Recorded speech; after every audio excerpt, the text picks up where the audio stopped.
This clip is brought to you by SaveWithConrad.com.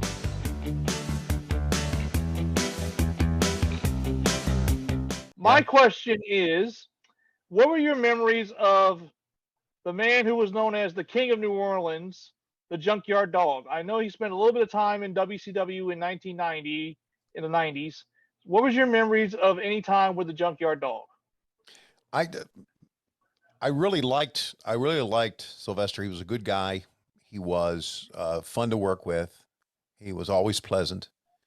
I know he had some substance problems in the early part of his career, but hell, who didn't at Russell during that era? But one thing I remember was that he worked a program with Ric Flair, and Flair was so I don't know if disappointed was the word, but Flair never liked any of the match that he had with the Junkyard Dog. Not that he didn't like working with him. He just never came out of a match with JYD thinking that, oh, we had a great match. And a lot of fans back then blamed the fact that Junkyard wasn't the worker that Ric Flair was.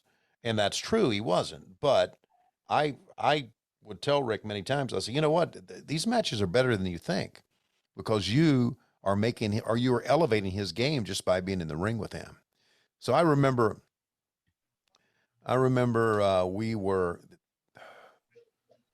on the road, and Flair had just finished like a whole week of working on top with JYD. And I'm thinking this is when I first came back to WCW, probably 1990. I may have the year wrong. And Flair was in such a pissed off mood. And he came in the back. He said, God, man, he said, look at me. And he looked at Arn. He said, look at you. And he looked at me. He said, look at you. Look at us. Only thing we do is wrestle, go to shows, and drink. And I said, you're just in a bad mood. He said, no. He said, we need to get at it ourselves. I said, fuck you. I like to drink, and I like to go to wrestling matches. So there, be your own man. So I just remember that run he had with JYD, and I thought JYD was a pretty good performer. Let's face it, he was on Hulk Hogan's Rockin' Wrestling, and he was a major star back in the early days of the Hulkamania. So that's the only thing I remember about him was that run he had with Flair, but I also remember him being a very kind man away from the ring. Well, yeah, I've read a book written, I forget how long it was ago, called The King of New Orleans, where it talks about his run in Mid-South, and it's a very good book. So, right, yeah. Thank you very much for your time. And all right, brother. If ever AEW comes to Louisiana, the crawfish are on me, pal.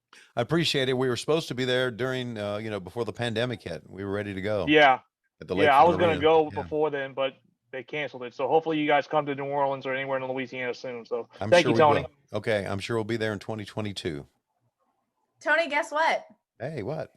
I also like to drink and watch wrestling matches. We should do that more often together. I don't know if I can hang with you drinking.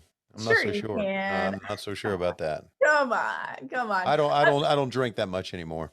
I really don't. I know. You're playing hard to get with me. Hey, it's Conrad Thompson. Thanks for checking out the podcast here on YouTube. Be sure to hit the subscribe button and the notifications bell so you get a notice anytime we upload some new content. And go save yourself some money right now.